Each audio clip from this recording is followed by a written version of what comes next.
Bapak Ibu, saudara-saudara yang dikasihi dalam Tuhan, kembali kita kebaktian secara online dalam kebaktian tengah minggu saat ini.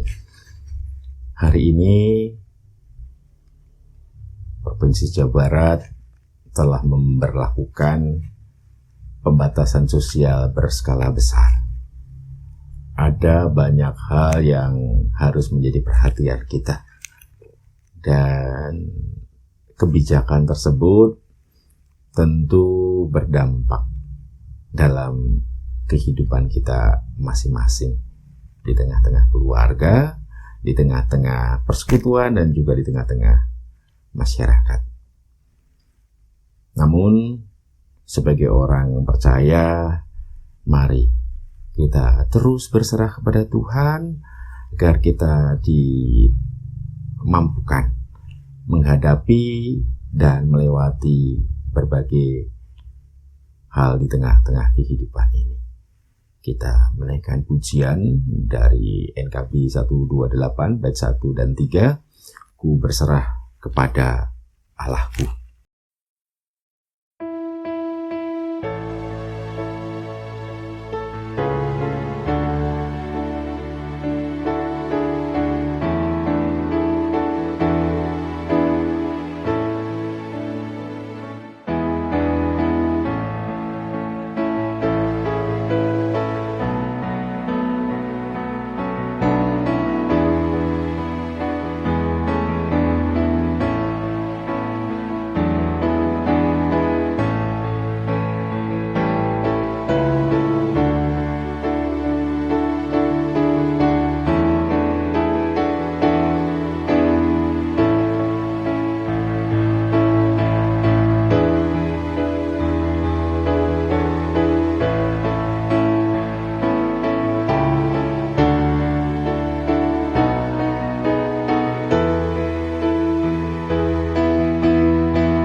Mari kita menaikkan syukur kita kepada Tuhan.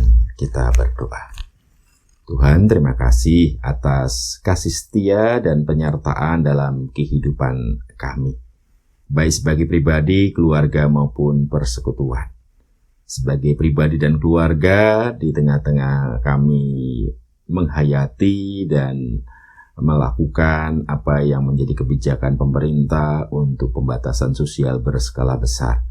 Kami mau terus berserah kepada Tuhan, agar Tuhan yang terus menolong dan menopang, sehingga sebagai orang percaya yang Tuhan hadirkan di tengah-tengah Republik tercinta Indonesia, kami turut serta ambil bagian untuk mendukung berbagai upaya yang dilakukan oleh pemerintah dalam memutus mata rantai virus corona. Kami pun mengucap syukur saat Tuhan perkenankan kami untuk bersekutu, memuji dan memuliakan nama Tuhan dalam kebaktian tengah minggu ini. Kiranya Tuhan berkenan hadir di tengah-tengah kami, Tuhan sertai dan berkati ibadah yang kami lakukan dari awal hingga akhirnya. Dalam pengasihan-Mu Kristus kami bersyukur. Amin.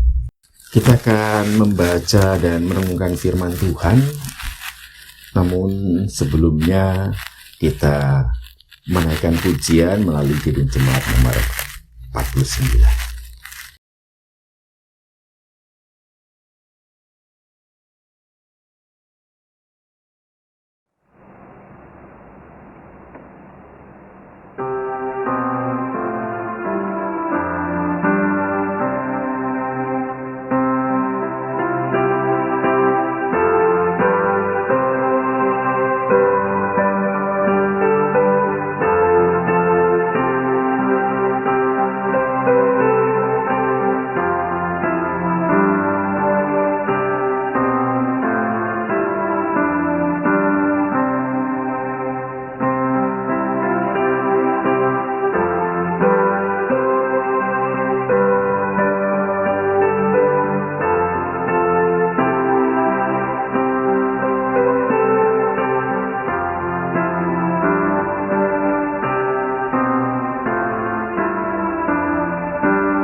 Firman Tuhan yang hendak kita baca dan renungkan bersama diambil dari 1 Petrus pasal 2 ayat 18 sampai 25. Sebelum kita membaca dan merenungkan firman Tuhan, mari kita mohon pertolongan Tuhan. Kita berdoa. Tuhan, kami mengucap syukur tatkala Tuhan berkenan hadir tengah-tengah persekutuan kami, jemaat-Mu GKP Betel Cirebon dalam kebaktian tengah minggu melalui sabda kebenaran firman. Dan kiranya Tuhan karuniakan Roh Kudus bagi kami sekalian, sehingga kami dilengkapi dan dimampukan untuk mengerti dan memahami akan sabda kebenaran firman-Mu.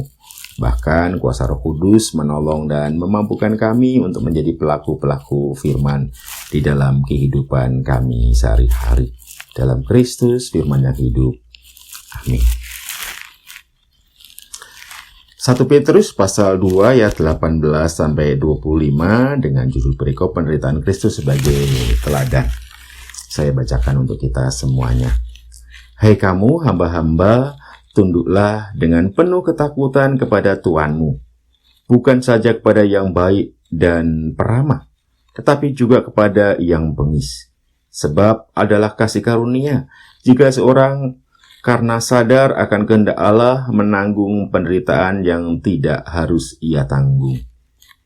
Sebab dapatkah disebut pujian jika kamu menderita pukulan karena kamu berbuat dosa?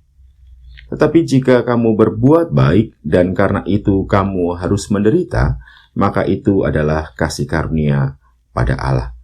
Sebab untuk itulah kamu dipanggil, karena Kristus pun telah menderita untuk kamu, dan telah meninggalkan keteladanan bagimu, supaya kamu mengikuti jejaknya. Ia tidak berbuat dosa dan tipu tidak ada dalam mulutnya. Ketika ia dicaci maki, ia tidak membalas dengan mencaci maki. Ketika ia menderita, ia tidak mengancam, tetapi ia menyerahkannya kepada Dia yang menghakimi dengan adil. Ia sendiri telah memikul dosa kita di dalam tubuhnya di kayu salib, supaya kita yang telah mati terhadap dosa hidup untuk kebenaran. Oleh bilur-bilurnya kamu telah sembuh. Sebab dahulu kamu sesat seperti domba, tetapi sekarang kamu telah kembali kepada gembala dan pemeliharaan jiwamu. Apa yang tidak disukai dihindari, ditolak, bahkan ditakuti oleh manusia. Penderitaan. Tidak ada orang yang suka dengan penderitaan. Orang berusaha menghindar dari penderitaan. Bahkan penderitaan seringkali ditolak. Dan ada juga banyak orang yang punya ketakutan atas penderitaan tersebut. Menghadapi, memaknai, bahkan menghayati penderitaan. Sebagai orang percaya, kita akan belajar melalui firman Tuhan yang terdapat dalam 1 Petrus pasal 2 ayat 18 sampai 25. Pada waktu itu jemaat mula-mula yang menjadi tujuan dari surat Petrus ada dalam penderitaan. Mereka mengalami penganiayaan, khususnya mereka yang berstatus sebagai hamba. Sebagai pendatang, mereka bekerja pada tuan-tuan yang ada di sana. Dan para tuan tidak memperlakukan dengan baik, bahkan tidak adil di dalam kehidupan mereka. Sebagai orang percaya, dalam menghadapi tantangan bahkan penderitaan yang dialami mereka, penulis surat Petrus mencoba memberikan sudut pandang lain agar mereka dalam menghadapi berbagai penderitaan di tengah-tengah kehidupan, sebagaimana orang beriman, sebagaimana orang percaya dapat menghadapinya dengan baik, mengatasinya dengan baik. Bapak, Ibu, saudara-saudari yang dikasihi dalam Tuhan, penderitaan yang oleh banyak orang tidak disukai, dihindari, ditolak, bahkan ditakuti. Namun penulis surat Petrus mengajak untuk bersama-sama menghayati dan memaknai bagaimana penderitaan Kristus menjadi teladan. Penderitaan Kristus untuk menebus dosa-dosa manusia menjadi cerminan dalam penghayatan iman percayanya. Kristus memiliki kerelaan untuk menderita di kayu salib. Kristus tidak hanya menderita, Ia mengorbankan nyawanya. Ia menyerahkan nyawanya untuk menebus dosa-dosa manusia. Dalam penghayatan dan pemaknaan inilah jemaat mula-mula yang menjadi tujuan dari surat Petrus ini dapat menghayati dan memaknai penderitaan yang mereka tengah alami. Penderitaan yang mereka alami harus dilihat dan dimaknai sebagai sebuah proses pembelajaran bagi mereka di dalam kehidupan. Sebagaimana Kristus yang telah memiliki kerelaan menderita, penderitaan yang mereka hadapi juga harus dijalani dengan penuh keikhlasan dan kerelaan, agar mampu melihat karya Tuhan, agar mampu dapat menghayati dan memaknai karya pengorbanan Kristus lebih mendalam lagi. Bapak, Ibu, saudara-saudari yang dikasihi dalam Tuhan, dalam kebaktian tengah minggu saat ini kita diajak bersama-sama untuk meneladani Kristus. Keteladanan Kristus yang rela menderita di kayu salib. Ia mengorbankan nyawanya untuk menebus dosa-dosa manusia. Itu yang menjadi inspirasi bagi jemaat mula-mula dalam menghadapi berbagai tantangan dan pergumulan di tengah-tengah kehidupan mereka. Cukup jelas, Kristus menderita bukan karena kesalahannya. Kristus menderita merupakan karya penyelamatan Tuhan. Jadi penderitaan yang dimaksudkan tentu bukan penderitaan oleh karena kesalahan atau pelanggaran yang kita lakukan, namun penderitaan oleh karena kesetiaan pada iman percayanya. Bapak, Ibu, saudara-saudari yang dikasihi dalam Tuhan, pandemi COVID-19 yang tengah mewabah di seluruh dunia saat ini juga bisa kita lihat dan hayati dalam terang firman Tuhan. Mungkin saja kita saat ini juga tidak menyukai menghindari, menolak, bahkan takut karena penderitaan yang diakibatkan oleh virus corona. Sebagaimana firman Tuhan, kita mau dikuatkan. Kalaupun kita harus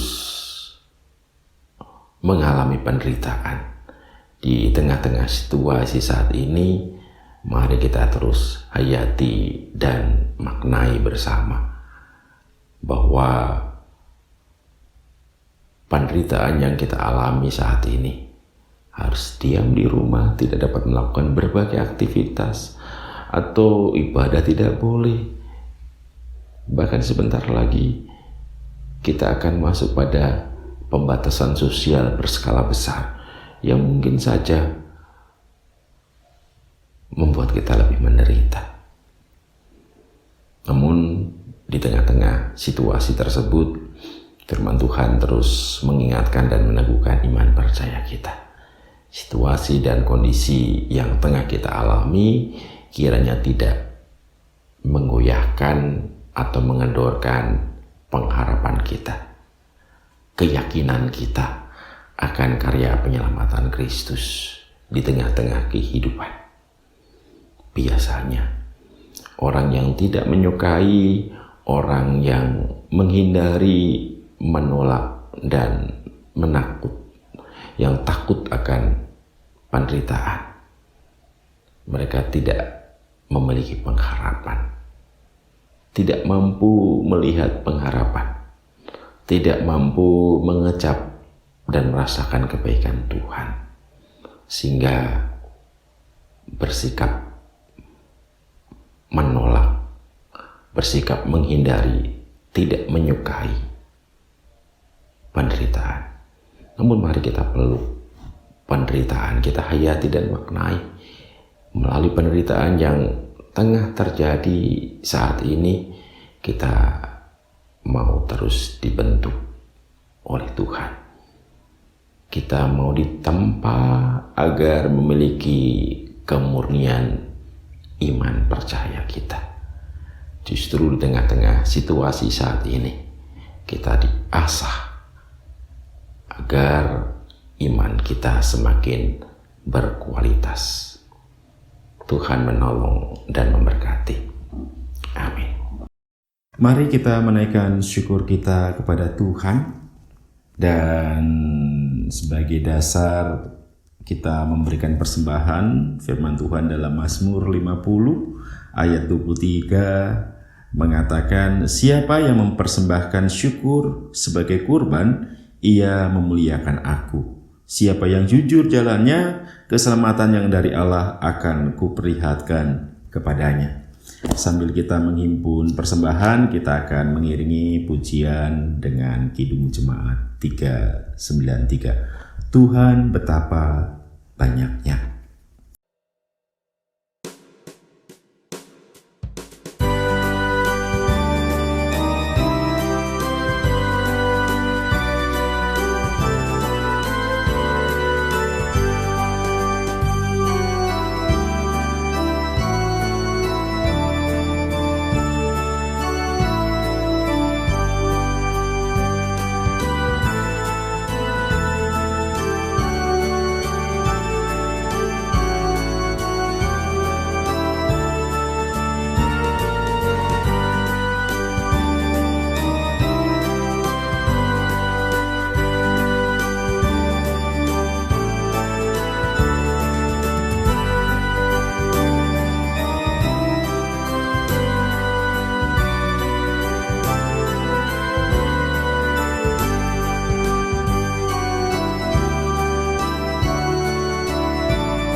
Mari kita bawa persembahan yang terhimpun dalam doa, sekaligus kita bersyafaat dan diakhiri dengan doa Bapa Kami secara bersama-sama. Mari kita berdoa.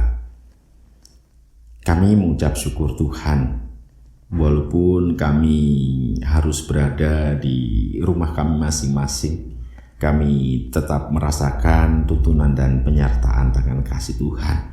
Kami merasakan pemeliharaan Tuhan. Kami merasakan bagaimana Tuhan mencukupkan apa yang menjadi kebutuhan kami. Dan kami mengucap syukur juga Tuhan. Kami pun diberikan kesempatan untuk mencukupkan apa yang menjadi kebutuhan dalam pengembangan penata layanan jemaat-Mu di tengah-tengah pandemi COVID-19 ini. Kiranya Tuhan berkenan memberkati persembahan yang kami himpun agar terpakai dengan baik untuk pelayanan di tengah-tengah jemaat-Mu GKP Bethel Cirebon. Tuhan berkati tangan-tangan memberi, Tuhan berkati pula tangan-tangan yang mengelola. Kami pun bersyafaat, kami mohon kiranya Tuhan sediang terus menolong dan menyertai para pemimpin kami di tengah-tengah bangsa tercinta Indonesia. Kami berdoa bagi Presiden hingga Ketua RT dalam menjalankan berbagai program, berbagai upaya dalam menanggulangi wabah atau pandemi COVID-19. Tuhan tolong mereka, hikmat dan kuasa Tuhan menaungi mereka dalam peran dan tanggung jawab yang mereka tunaikan agar kesejahteraan rakyat tercinta Indonesia sungguh dapat terwujud, khususnya di tengah pandemi COVID-19 saat ini. Sebagai Gereja Kristen Pasundan, kami pun terus memohon Tuhan sertai dan berkati kami sebagai gereja di tengah-tengah pandemi COVID-19 ini. Kami boleh Tuhan pakai menyatakan cinta kasih Tuhan, kebaikan Tuhan bagi jemaat-Mu, demikian juga bagi masyarakat dan bangsa. Tuhan sertai dan berkati berbagai program dan upaya yang dilakukan oleh Majelis Sinode bersama dengan jemaat-jemaat-Mu dalam mengimplementasikan penghayatan visi gereja menjadi sesama. Bapa di sorga, kami pun menyerahkan dalam berbagai aktivitas program kebersamaan. Tuhan sertai dan berkati agar semuanya dapat berjalan dengan baik. Di tengah-tengah jemaat-Mu, kami berdoa kiranya Tuhan berkenan memberkati keluarga kami masing-masing. Kasih karunia Tuhan melingkupi, berkat Tuhan terus curahkan dalam kehidupan keluarga kami masing-masing. Bahkan Tuhan perkenankan keluarga kami masing-masing menjadi saluran berkat bagi masyarakat yang ada di sekitar kami. Kami pun menyerahkan berbagi kerinduan dan harapan kami melalui doa-doa kami. Kiranya Tuhan berkenan mendengar seru dan permohonan kami yang kami naikkan hanya di dalam nama Tuhan kami, Yesus Kristus. Dan kami bersama-sama berdoa sebagaimana yang Kristus ajarkan kepada kami. Bapa kami yang bertakhta dalam kerajaan surga, dikuduskanlah nama-Mu, jadilah kehendak-Mu di bumi seperti di surga. Berikanlah kami pada hari ini makanan kami yang secukupnya. Ampunilah kami akan kesalahan kami, seperti kami juga mengampuni orang yang bersalah kepada kami. Jangan bawa kami dalam pencobaan, tetapi lepaskanlah kami dari yang jahat. Karena Engkau yang punya kerajaan, kuasa dan kemuliaan sampai selama-lamanya. Amin. Kita akan akhiri ibadah kita pada malam hari ini. Kita menaikkan pujian dari Kidung Jemaat 379 yang mau dibimbing oleh Tuhan.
Arahkan hati dan pikiranmu dan terimalah berkat Tuhan.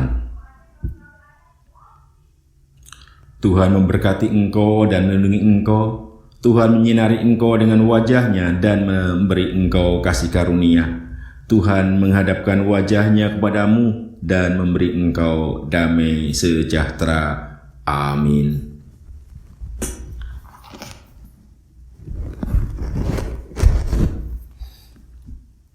Baktian selesai, silahkan subscribe ataupun memberikan komen baik dalam bentuk pertanyaan atau pernyataan. Kalau nanti ada pertanyaan, maka akan dijawab juga melalui pembuatan video. Tuhan memberkati.